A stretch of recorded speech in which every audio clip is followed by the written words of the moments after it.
Welcome to whistle.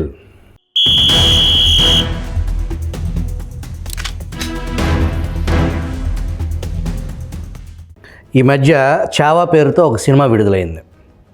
ఆ cinema కారణంగా నాగపూర్లో హింస చెలరేగింది. హింసకు కారణం ఆ సినిమాలో ఔరంగజేబ్ విలన్. దాంతో మహారాష్ట్రలో ఉన్న ఔరంగజేబ్ సమాధి తొలగించాలని, అది నేటి మరాఠా హింసకు కారణం. చరిత్ర వేరు, సినిమా కథలు వేరు అన్న ఇంగిత జ్ఞానం లేకుండా చేయటానికి రాజకీయ పార్టీలు నిత్యం ప్రయత్నిస్తూనే ఉంటాయి. అప్రమత్తంగా ఉండాల్సింది చదువుకున్న యువతే. కాళికాదేవి ఛత్రపతి శివాజీకి ఖడ్గం ప్రసాదిస్తున్న చిత్రపటం గురించి త్రిపురనేని రామస్వామి జాతీయ పురస్కార తొలి గ్రహీత, కేంద్ర సాహిత్య అవార్డు గ్రహీత doctor Devraj Maharaj edit page నుంచి ఈ వీడియో లాగ్.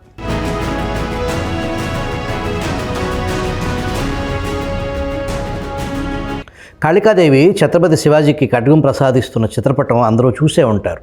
కొందరు ఆ పటాన్ని తమ ఇళ్లలో కూడా పెట్టుకునే ఉంటారు. భవానీ శివాజీకి ప్రత్యక్షమైందా?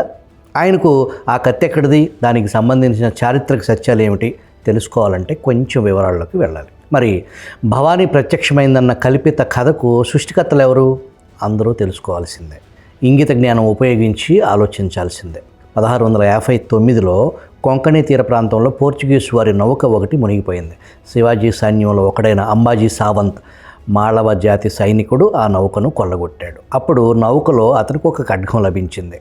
దాన్ని అతను భద్రపరుచుకున్నాడు. కొంతకాలం తర్వాత అంబాజీ సావంత్ కొడుకు కృష్ణా సావంత్ పెద్దవాడయ్యాడు. ఆ ప్రాంతానికి ఒకసారి శివాజీ పర్యటనకు వచ్చినప్పుడు తన తండ్రి భద్రపరిచిన ఆ ఖడ్గాన్ని కృష్ణాజీ సావంత్ శివాజీకి చూయించాడు. శివాజీ ముచ్చటపడి అతనికి 300 హౌన్సులు ఇచ్చి తీసుకున్నాడు. శివాజీ ఖడ్గం గురించి మరొక వాదన కూడా ఉంది. పోర్చుగీసు గవర్నర్ ఆల్ఫెన్సో 1510లో గోవాని స్వాధీనం చేసుకోవటానికి వచ్చాడు. అప్పుడు అతని సేనాని ఫెర్నాండిస్ శివాజీ సేనాని అంబాజీ సావంత్ చేతిలో ఓడిపోయాడు. అప్పుడు అంబాజీ సావంత్ పోర్చుగీస్ వారి నుంచి స్వాధీనం చేసుకున్న అదే ఖడ్గమని చెబుతారు. ఏది ఏమైనా, ఏ విధంగా ఎలా అందినా శివాజీకి అందిన ఒక ఖడ్గం పోర్చుగీసు వారిది అన్నది నిజం. కాళికాదేవి లేదా భవానీ ప్రత్యక్షమై శివాజీకి ఖడ్గం బహూకరించింది అని చెప్పే మనువాదుల కల్పించిన కట్టుకథ మాత్రమే. అందులో నిజం ఎంత మాత్రమూ లేదు. పోర్చుగీస్ వారి నుంచి తనకు అందిన ఆ పొడవాటి కత్తి అంటే శివాజీకి ఇష్టంగా ఉండేది. అలాంటి కత్తే తన సైనికుల కోసం తయారు చేయించాలని డచ్ వారిని, ఇంగ్లాండ్ వారిని, ఫ్రాన్స్ వంటి కొన్ని దేశాల వారిని శివాజీ సంప్రదించాడు. అయితే ఆయా దేశాల వారు ఎవరూ ముందుకు రాలేదు. చివరకు స్పెయిన్ దేశం ముందుకు వచ్చింది. వేలాది కత్తులు తయారు చేసి పంపించింది. ఇతర దేశాల వారికి కాకుండా ఆ కత్తులు తయారు చేసి ఇచ్చే అవకాశం తమకు ఇచ్చినందుకు స్పెయిన్ రాజు సంతోషపడి మంచి పొడవు వెడల్పుతో నిటారుగా ఉండే ఒక ఖడ్గాన్ని ప్రత్యేకంగా తయారు చేయించి శివాజీకి బహుమతిగా పంపించాడు. దానిలో 10 వజ్రాలు, 10 వైడూర్యాలు, 44 మరకతాలు పొదిగి తయారు చేసిన ఖడ్గం అది. ఈ రకంగా శివాజీ దగ్గర 2 ప్రత్యేకమైన కత్తులు ఉండేవి. అవి అలంకరణకు తప్ప యుద్ధానికి పనికొచ్చేవి కావు. శివాజీ కత్తులకు సంబంధించిన వాస్తవాలు ఇలా ఉంటే మనువాదుల కల్పిత కథలు వేరే విధంగా ఉన్నాయి. ఇక తుల్జా కత్తి విషయానికి వద్దాం. 1875లో వేల్స్ రాజకుమారుడు 7వ ఎడ్వర్డ్ భారతదేశానికి వచ్చినప్పుడు శివాజీ వంశానికి చెందిన కొల్లార్ సంస్థానధీశుడు ప్రతాప్ సింగ్ భోస్లే ఆయనకు తుల్జా కత్తిని బహూకరించారు. ఈ దేశంలోని రాజకుటుంబాల్లో అత్యంత విలువైన వస్తువుల్లో కొన్ని ఉండేవి. ఉదాహరణకు షాజహాబన్ నెమలి సింహాసనం, కోహ్నీర్ వజ్రం, టిప్పు సుల్తాన్ కత్తి, అలాగే ఈ జాబితాలో శివాజీ ఖడ్గం కూడా చెప్పుకోవాలి. ప్రస్తుతం ఆ ఖడ్గం లండన్లోని ఆల్బర్ట్ మ్యూజియంలో ఉంది. ఆ మ్యూజియం నుంచి ఇదే విషయం గురించి అంబేద్కర్ బుద్ధ సంఘం అధికారిక ధృవీకరణ పత్రం పొందింది. శివాజీ ఖడ్గం మీద ఐహెచ్ఎస్ అనే ఇంగ్లీష్ అక్షరాలు కనిపిస్తాయి.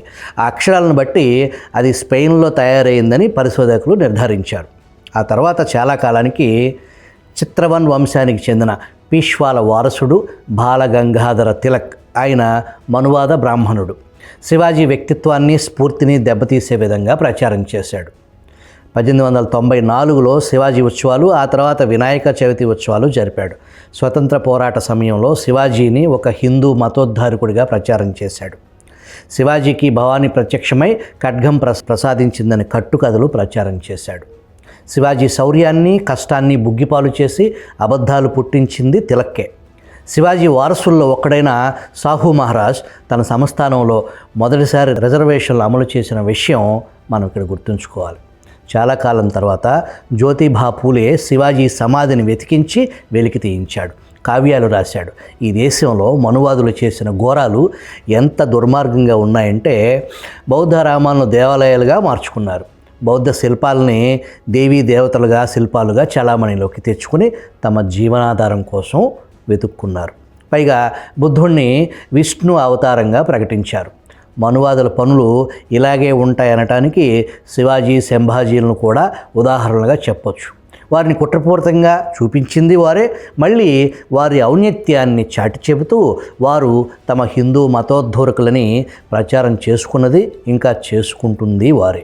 హేతుబద్ధంగా ఆలోచించే వారికి విషయం అర్థమవుతుంది. సమాజంలో ఏది బలంగా ఉంటే దాన్ని తమలో కలుపుకొని అది తమదే అని గొప్పలు చెప్పుకోవటం, క్రమంగా దాన్ని నాశనం చేయటం, ఈ రకంగా లబ్ధి పొందటం మనువాదుల పద్ధతి. బౌద్ధం స్వతంత్రంగా ఎదిగిన ఒక జీవన విధానం అయితే అది తమ వైదిక మతంలో ఒక భాగమని ప్రచారం చేసుకున్నారు. దేశవ్యాప్తంగా వీటి ఆనవాళ్లు బయటపడుతూనే ఉన్నాయి. దేశంలో ఉన్న అతి ప్రాచీన హిందూ దేవాలయాలేవి హిందూ దేవాలయాలుగా నిర్మించబడలేదు.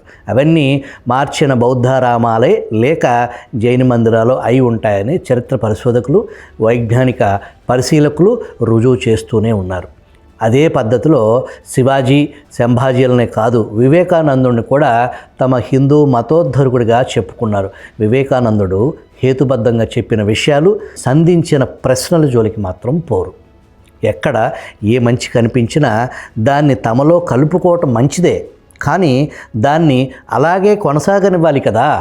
తమ పైత్యమంతా వాటికి రుద్ది వాటిని ధ్వంసం చేస్తే కానీ వారికి తృప్తి కలగదు. ఈ దేశ చరిత్ర పొడవునా ఇవే అంశాలు పునరావృతం అవుతూనే ఉన్నాయి. అసలు అఖండ భారత్ అనేది చరిత్రలో ఎక్కడా ఎప్పుడూ లేదు. దాన్ని పునరుద్ధరిస్తామని నేటి రాజకీయ నాయకులు చెప్పటం హాస్యాస్పదంగా తోస్తుంది. ఈ దేశం ఎదగకపోవటానికి మనువాద బ్రాహ్మణత్వమే పెద్ద అడ్డంకి. దీన్ని తొలగించుకుని ఎంత త్వరగా బయటపడితే అంత మంచిది. విచారించాల్సిన విషయం ఏంటంటే తమ స్వార్థపూరిత వ్యక్తిగత ప్రయోజనాల కోసం బహుజన నాయకులే అధికారంలో ఉన్నవారికి భజన చేస్తూ తిరుగుతున్నారు. దురలవాట్లు ఉన్న సంభాజీని గొప్ప హిందూ రాజుగా, మొఘల్ పాలకులను విలన్లుగా చూసే మనస్తత్వం నేటి మన పాలకులది. శివాజీదైనా ఔరంగజేబుదైనా రాజులుగా తమ రాజ్యాలు విస్తరించుకోవాలని చేసిన ప్రయత్నాలే తప్ప వారి మధ్య మతపరమైన విభేదాలు, విద్వేషాలు, ఘర్షణలు లేవు. ఎందుకంటే ఔరంగజేబును సమర్థించే హిందూ రాజులు ఉన్నారు, ఇక్కడ శివాజీ అంగరక్షకులుగా, సైన్యాధ్యక్షులుగా ముస్లింలు ఉన్నారు. అయినా వందల ఏండ్ల నాటి విషయాలని అప్పటి విషయాలుగా మాత్రమే చూడాలి తప్ప అప్పటి విషయాల ఆధారంగా ఇప్పటి ముస్లింలను ద్వేషించమని చెప్పటం వివేకం అనిపించుకోదు. అలాగే మనుస్మృతిలో శూద్రులను ఎలా శిక్షించాలో వివరంగా రాసి ఉందని సమకాలీనంలో ఉన్న మన బ్రాహ్మణ సోదర సోదరీమణులను ద్వేషించలేం కదా. మానవవాదులుగా మనమంతా మనుషులం గనక మనుషులుగా సమానులుగా ప్రవర్తించాలని, ఒకరినొకరు గౌరవించుకోవాలని, పనులన్నీ మనిషి కేంద్రంగా జరుపుకుంటూ ఉండాలే తప్ప చావా, కాశ్మీర్ ఫైల్స్, కేరళ స్టోరీ, పద్మావత్ వంటి సినిమాలు తీసి చరిత్రను వక్రీకరించి సమకాలీనంలో దేశంలో ఉన్న ముస్లింలను హిందువులంతా ద్వేషిస్తూ ఉండాలని కోరుకుంటున్న రాజకీయ పార్టీల కుట్రలను సామాన్య ప్రజలు అర్థం చేసుకుంటున్నారు. మరోవైపు దేశంలో కుల, మత, ప్రాంతీయ విభేదాలకు అతీతంగా ఆలోచించే జనాభా కూడా పెరుగుతుంది. మరీ ముఖ్యంగా దేశంలోని యువత వైజ్ఞానిక దృక్పథం, మానవవాదం వైపు మొగ్గు చూపుతూ ఉంది. సినిమా అనగానే కల్పనలు, అభూత కల్పితాలు ఉంటాయని వారికి తెలుసు. సినిమాలు ఎన్నటికీ క్లాస్ రూమ్ కాదు, మేధావులు హేతుబద్ధంగా చర్చించుకునే సెమినార్ హాలు కూడా కాదు. అయినా ఇలాంటి విషయాలు చదువుకున్న వారికి, వివేచన గలవారికి మాత్రమే అర్థమవుతాయి. కేవలం రాజకీయంగా మాత్రమే ఎదిగిన గౌరవనీయులైన మూర్ఖులకు అర్థం కావు కదా. భారతీయత అంటే సమైక్యత, సంఘీభావం, సమస్థాయి, అంతేగాని నేటి పాలకులు ప్రోత్సహిస్తున్నట్లుగా ద్వేషం ఎన్నటికీ కాదు. సమైక్య భావనే భారతీయుల మూల సిద్ధాంతం.